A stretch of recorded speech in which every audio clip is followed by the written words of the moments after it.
시청자 여러분은 어떻게 생각하십니까? 알 권리냐, 불법이냐? 국민의힘 윤석열 후보 부인 김건희 씨가 인터넷 매체와 통화한 녹음 파일 공개를 놓고서 지금 들으신 것처럼 법정 공방이 이어졌고 잠시 뒤 결정이 날 것 같습니다. 지금은 법원의 구체적인 방송 내용을 제출받아서 검토하고 있다고 하는데요. 자, 어떤 결론이 날지, 또 쟁점은 무엇인지 김광삼 변호사 모시고 자세히 짚어보겠습니다. 어서 오십시오. 네, 안녕하세요. 네. 먼저 이번 사건을 한 번 더 좀 짧게 정리를 해주셨으면 좋겠는데, 네. 국민의힘과 김건희 씨가 요구한 방송 금지 가처분 신청 대상이 이 통화 내용 7시간 35분인가요? 40분인가요? 그 전체입니까? 아니면 방송 내용입니까? 그건 좀 그 신청 내용을 좀 봐야 하는데요. 예. 일단 방송 금지 가처분이기 때문에 네. 김건희 씨의 음성이 들어간 녹취 파일과 관련된 방송이 돼서는 안 된다. 그래서 아마 전체적인 내용에 대해서 아마 금지 가처분을 하는 걸로 알고 있어요. 그런데 사실은 어떤 내용인지 어떤 내용인지 모르고 공개해서는 안 된다라는 겁니까? 지금? 그런데 아마 국민의힘에서도 이 녹취 내용을 입수한 걸로 알고 있어요. 그래서 그렇습니까? 아마 입수해서 내용 분석을 해보니까 예. 상당히 이제 민감한 부분 이런 부분이 있기 때문에 네. 아마 그 부분을 가지고 신청을 했을 가능성이 크다고 봐요. 근데 녹취 부분을 전혀 모르는 상태에서 하기는 어려울 거예요. 예. 그래서 언론 보도에 의하면 녹취 그 7시간 녹취록을 국민의힘이 전체적으로 입수를 했다 이렇게 알려져 있기 때문에 아마 그 녹취록을 다 보고 나서 이 내용은 너무나 민감해서 향후에 대선에 영향을 많이 끼칠 영향을 끼칠 가능성이 있다 이렇게 판단했기 때문에 가처분 신청을 낸 걸로 보입니다. 예. 일단은 국민의힘이 확보했는지 여부는 이제 공식적으로 확인된 것은 아닙니다. 그런데 이제 김건희 씨 같은 경우에는 사적 대화다, 그리고 공개하는 것은 불법이다 이런 주장을 하고 있는 반면에 MBC는 알 권리다, 국민의 알 권리로 반드시 공개를 해야 한다.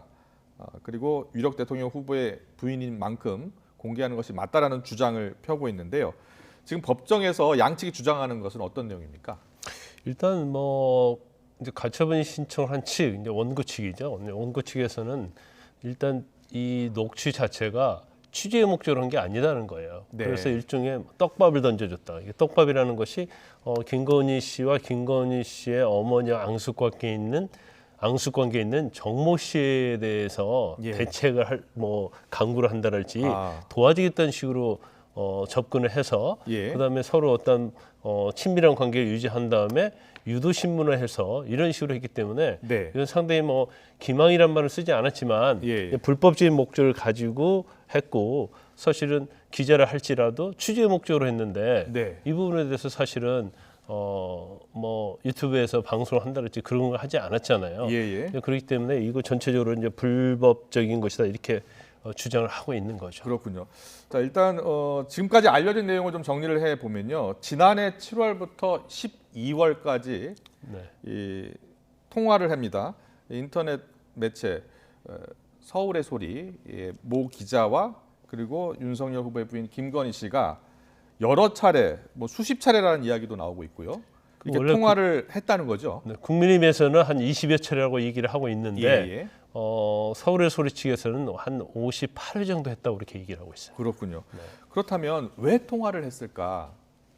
그러니까 수십 차례 통화했다는 것은 서로가 어느 정도 신뢰관계가 있기 때문에 통화를 하는 건 아닙니까? 그렇죠. 그러니까 서울의 소리의 기자는 그런 얘기를 하고 있죠.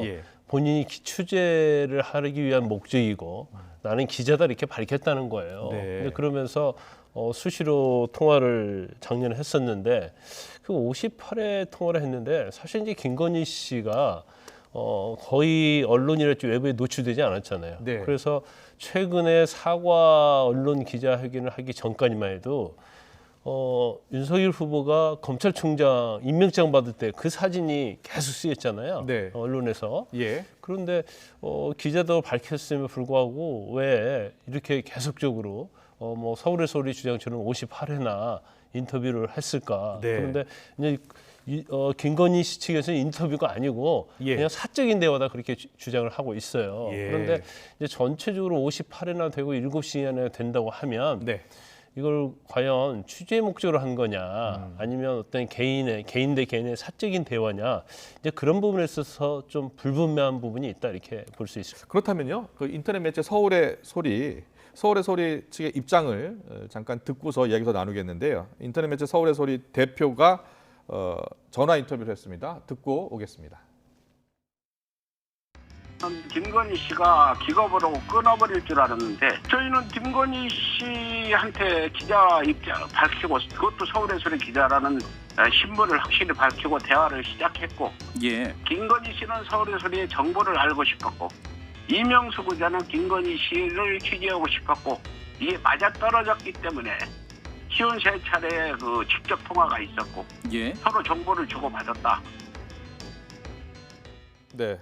인터넷 매체 서울의 소리 대표 백은종 씨인데 백은종 씨가 직접 통화한 것은 아니고요. 지금 직접 통화한 기자는 이제 인터뷰를 하지 않고 있기 때문에요. 네. 예.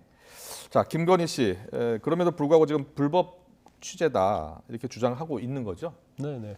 예. 이제 제일 중요한 쟁점은 그거예요. 근데 일반적으로 이제 방송금지 가처분과 관련해서는 이제 첫 번째는 이제 이게 진실하느냐 그런 네. 문제거든요. 그러면 사실 이건 음성 녹취이기 때문에 진실 여부는 따지기 어려워요. 그렇지만 예. 진실 자체가 편집에 의해서 좌우될 수 있기 때문에 네네. 이 편집 자체가 일부의 편집으로 인해서 진실을 호도할 수 있느냐. 그래서 진실성이 좀 쟁점이 될 것 같고요. 예.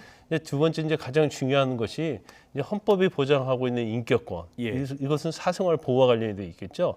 어떤 김건희 씨의 사생활 보호와 인격권과의 그런 법익과 아니면 지금 대통령 후보자의 부인이잖아요. 예. 그러면 후보자로서 검증을 같이 받아야 하는데 예. 이것은 이제 공익적인 목적인 거죠. 네. 그래서 우리가 알 권리라고 얘기를 합니다. 그래서 이런 인격권과 알 권리의 충돌 중에서 무엇이 우선해야 하느냐. 아마 그 부분을 좀 판단하게 될 거고요. 네. 그다음에 오늘 재판 과정에서도 그 부분도 굉장히 서로의 주장이 있었는데 네. 과연 예. 이 내용에 대해서 반론권을 보장했느냐 이 부분 그러니까 세 가지가 가장 중요한 쟁점으로 판단을 할 거라고 봐요. 알겠습니다. 이게 알 권리를 충족하고 이게 더 중요한 것이냐 아니면 개인의 사생활 보호가 중요한 것이냐 그리고 반론권이 충분히 제공됐느냐 여부가 중요하다라는 말씀해 주셨는데요.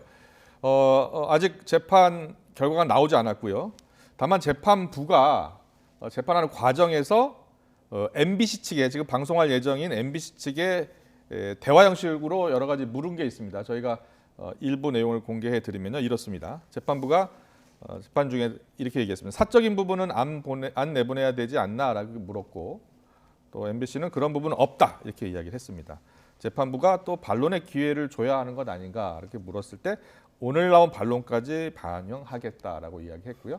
또 도이치모터스 수사 관련 내용이 있냐라고 물었을 때 해당 내용 정리해서 제출을 해라. 그리고 또 사생활 부분 얼마나 되는지 판단을 하겠다. 뭐 이렇게 이야기를 했습니다. MBC 측은 어떻게든지 방송이 돼야 한다는 입장이기 때문에 관련 본인들의 방송 내용 가운데 일부를 지금 재판부에 제공할 예정인 것으로 전해졌습니다.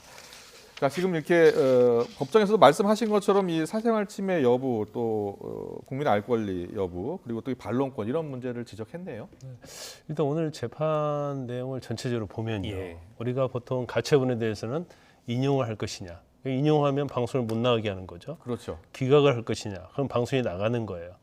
그렇지 않고 일부 인용, 일부 기각이 될 수 있어요. 아, 그럴 수도 있겠군요. 그렇죠. 일부는 받아들이고 일부는 받아들이지 않는 거. 그러면 방송이 일단 되는 겁니까? 그렇죠. 방송이 일단 되는데 지금 재판장이 재판부하고 그다음에 MBC랄지 아니면 국민의힘 김건희 씨와 나눈 대화 내용을 보면 법정에서 제가 볼 때 일단 사적인 부분에 얘기했잖아요. 네. 안 내보내야지 하지 않나.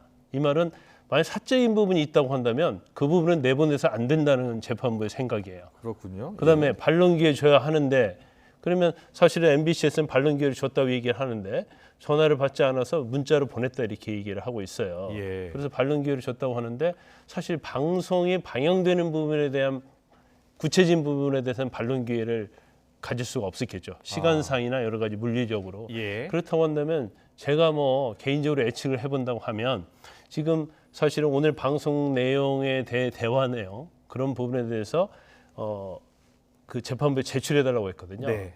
그렇기 때문에 재판부에서 이 내용을 볼 것 같아요. 그렇군요. 그래서 예. 사적인 내용에 대해서는 이 부분에 대해서는 내보내지 않으면 좋겠다.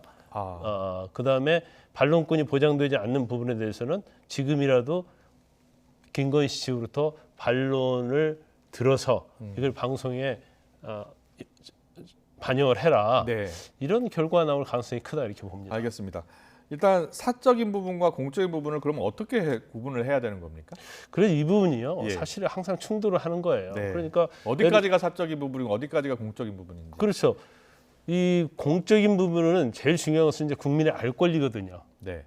근데 과연 기자하고 그다음에 김건희 씨의 통화 내용을 전체를 보면 예. 주로 뭐 사적인 내용과 관련돼서 얘기를 했다던가 그러면 사실은 이 부분은 국민의 알 권리에 포함이 되지 않는 거라고 볼 수 있죠. 그렇지만 예. 이제 MBC나 지금 언론 보도에 가면 거기에 있어서는 뭐 문재인 정부에 대한 비판이랄지 네. 그다음에 조국 전 장관에 대한 의견이랄지 네. 이런 여러 가지가 많이 망라되어 있기 때문에 충분히 이런 내용들은 공적인 부분이다. 그리고 이런 공적인 부분에 대해서 김건희 씨가 어떤 생각을 가지고 있는 것 자체는 네. 사실은 후보 검증의 일환이고 국민이 알 권리다. 이렇게 이제 MBC 측에서는 뭐 그런 취지의 주장을 하고 있는 것 같아요. 그래서 그렇다면은 문재인 정부를 비판하는 내용이라든지 조국 전 장관에 대한 이야기 이런 것도 다 공적인 부분에 속한다는 게 MBC의 주장이란 말이죠. 그렇죠, 그렇죠. 예. 그래서 뭐 당연히 그런 자기의 어떤 의견을 피력할 수는 있겠죠. 그런데 지금 나오고 있는 얘기가 계속적으로 뭐 김건희 씨의 사적인 부분 이제 그런 부분들이 많이 얘기가 되고 있고 예. 아마 김건희 씨 측에서는 그런 걸 걱정하고 있는 것 같아요. 그러니까 너무 사적인 부분이 대두가 되면서 그중에 아주 민감한 부분 네. 이런 부분이 방송이 나가게 되면 사실은 굉장히 왜곡된 진실이 전달될 수 있고 네. 경우에 따라서는 윤석열 후보의 대선의 지지도에 엄청 영향력이 있다고 생각하기 때문에 이제 가처분 신청을 낸 거죠. 도이치모터스 수사는 지금도 수사가 진행 중이기 때문에 이 네. 부분은 공적인 부분이라고 보고 있는 겁니까? 아니 도이치모터스는 원칙은 이제 공적인 부분을 할 수 있지만 예, 지금 예. 수사가 진행이 되고 있잖아요. 그래서 또 수사가 아까 진행 중이니까. 그 내용을 보니까 MBC 측에서는 도이치모터스 관련된 부분은 없다 이렇게 아마 이 대답을 한 걸로 보입니다. 그렇군요. 자, 그런데 이제 사실은 이번 사건뿐만 아니라 그동안 정치인 유명인을 둘러싸고 방송 금지 가처분 사건이 여러 건 있었는데요. 네, 계속해서 윤석열 후보 부인 지금 김건희 씨 통화 내용 방송 공개를 지금 금지하는 가처분 신청을 국민의힘에서 했고 그 결정이 잠시 뒤에 나올 예정인데요. 관련해서 김광선 변호사와 이야기 나누고 있습니다. 과거에도 이런 가처분 신청, 방송금지 가처분 신청 정치인들이 많이 제기를 했죠.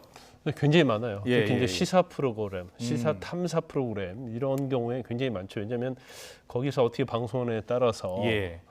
본인의 어떠한 이미지랄지 이런 게 굉장히 타격이 있을 수 있거든요. 그래서 예. 이전에 뭐 기각 사례가 뭐 아주 많이 있어요. 그런데 네. 저희가 그 CG에 보는 것처럼 그럼 방송이 기각됐다는 것은 결국은 방송이 됐다는 거네요. 그렇죠. 예. 기획될 때는 방송이 됐다는 얘기고요. 이재명 후보가 그 예능 프로그램에 나갔거든요. 네. 그런데 아마 본인의 치적 중에 하나가 이제 계곡 정비 사업이었어요. 네. 그런데 마치 이 계곡 정비 사업이 경기도에서 주도를 하고 시작한 것처럼 방송을 예. 해서 실질적으로 남양주시에서 시작을 했고 예. 그렇기 때문에 남양주시가 주도적으로 했다 이런 주장을 하면서 잘못하면 오해를 불러일으킬 수 있다고 예. 해서 가처분 신청을 했는데 네. 결국 뭐 재판부는 이건 예능이고 어떤 인간미랄지 이런 거에 집중된 프로그램이기 때문에 뭐 방송을 금지할 필요가 없다 이런 취지의 결정을 했고요. 알겠습니다. 그다음에 두 번째로 나온 그 이낙연 예, 예. 후보의 열린공감 TV 저것은 제가 볼 때는 아마 기각하지 않고 서로 예. 조정으로 끝난 걸로 알고 있어요. 그렇군요. 그래서 예. 뭐 조국 전 장관에 대한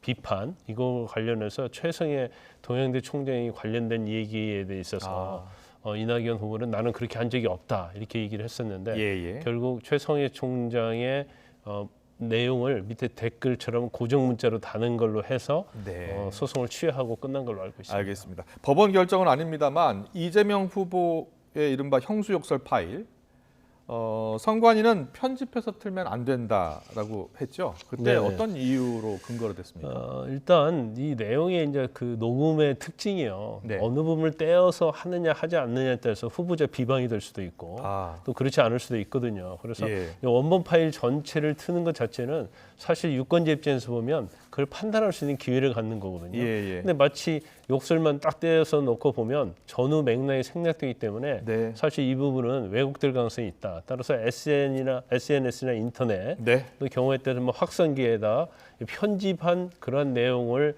방송하는 것은 이제 후보자 비방죄에 해당될 가능성이 크다 이렇게 보고 원본을 전체적으로 하는 것은 불법이 아니다 이런 취지로 선관위에서 유권 해석을 했죠. 네, 알겠습니다.